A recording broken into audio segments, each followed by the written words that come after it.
novelists write dystopian literature, their sentences both hint at and exaggerate a state of their current reality, but now these current realities are becoming our current realities. So recently, the novel 1984 by George Orwell has become increasingly interesting to American citizens.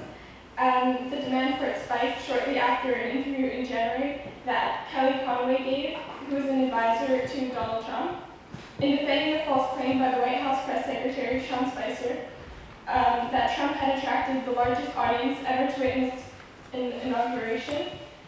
Conway stated he only gave alternative facts. This comment made by Trump's advisor had been compared to the classic dystopian novel, pushing it to become the 6th best-selling book on Amazon. Not only that, but in various other countries, the incline in popularity has become aware.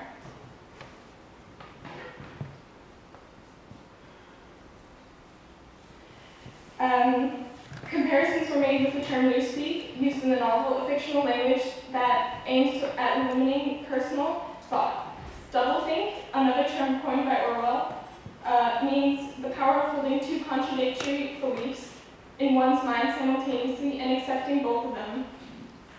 It is a type of propaganda that clouds facts and distorts any sense of foundational truth through mixed messaging and overwhelming surveillance.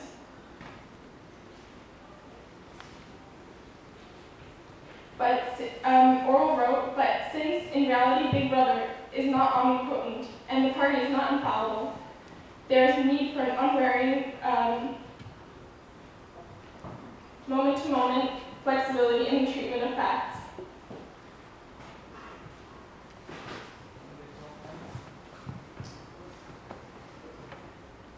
So George Orwell's capability to create another world within the novel is how he makes it possible to portray these messages to his audience. In this dystopian novel, published in 1949, the author tries to warn the reader about the danger of totalitarian regimes using simulated reality.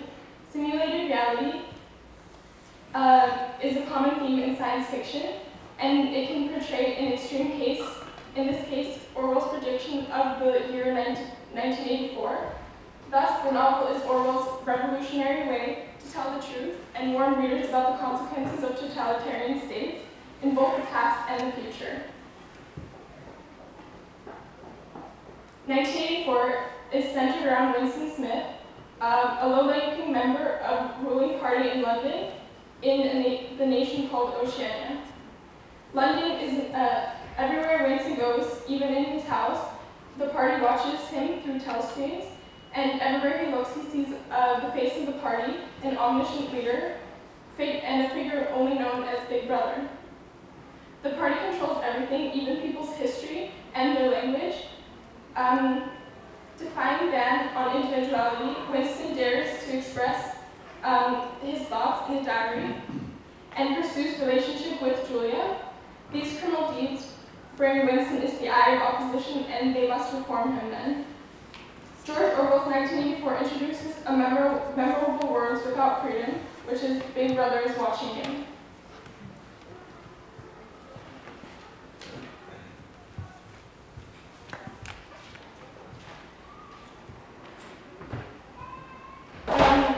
Orwell uses this bleak, futuristic genre to represent the genuine concerns he had about totalitarian regimes of his era.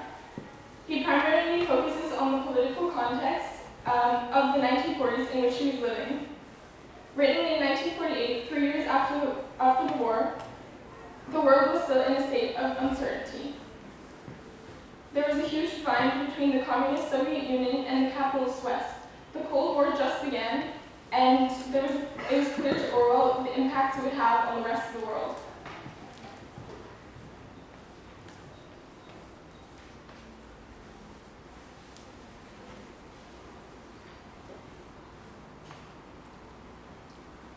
The novel is based on things that Orwell saw himself, and he witnessed the danger of absolute political authority in an age of advanced technology.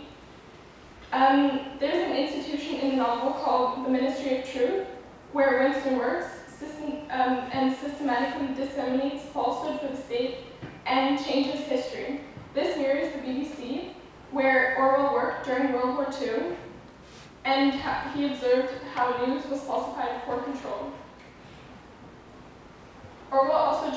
Spain and saw a fascist country and that fought against Franco's regime and became disillusioned with socialists due to faction infighting. Orwell also used wartime Britain as a model for society, as there was rationing and increased propaganda. Also, the society, the government, called Ingstag in the novel, it mirrors English socialism. The control of Big Brother clearly mirrors the cult and iconic status of Stalin, and is the face of the party. Big Brother is the face of the party and acts as a reassurance to the and enemy at the same time to the citizens. He is described as the face of a man of about 45 with a heavy black mustache, tragically handsome features. This shows how he relates to Stalin and shows the duality of his nature.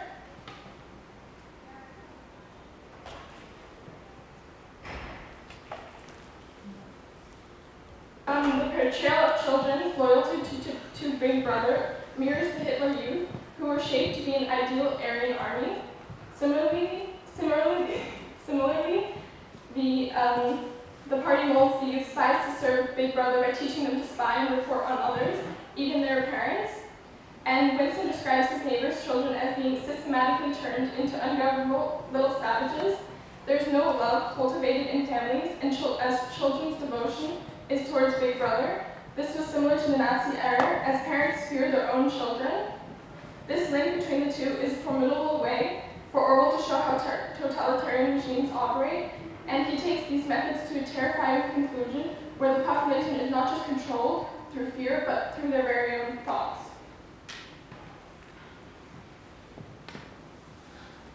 This leads me to the question, would you feel comfortable spying on your own family? So if you would not, please raise your hands.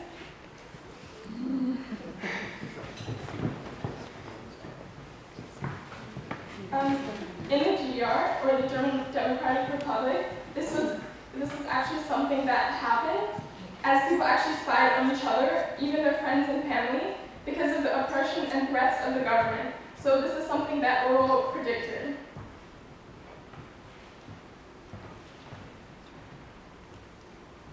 By creating this other world, Orwell was making something that is not only able to exist during his time, but also throughout time. Orwell predicted many things in his book. The fact that the blocs and superpowers of the Cold War would create a few superstates like in the novel. The governments also maintain a state of perpetual war to keep their population hungry, scared, and malleable. The three superstates in the novel are always at war, although their allegiances change from one to another, and this consumes massive amounts of natural resources in order to remain a rough parity. With the metaphors that Orwell creates, the readers are able to draw similarities to present day as well. When George Orwell wrote the novel, monitoring and security cameras seemed very absurd, but today it seems very normal to us. The biggest parallel is the two-way televisions called telescreens. They were found everywhere and they watched absolutely everything. Totalitarian rule in the novel has also created a completely new language, and with the purpose of confusing and persuading the citizens. The language is called newspeak and it eliminates negative words to minimize possibility of crime think, which means having rebellious thoughts. Today, the media uses the same techniques to persuade consumers. Television stations will use different words to describe different groups of people, positive and negative. For example, the media will likely call attention to religion when perpetrators of a crime are Muslim, so this will inherently lead to Islamophobia. This increase in technology and propaganda is something I have noticed personally, and that is why I have wanted to draw attention to this novel, as it can be used to stop these things from happening again, and readers are able to understand Orwell's warnings. That is how dystopian literature is able to save the world. And as Dr. Seuss said, reading can take you places you have never been before. Thank you.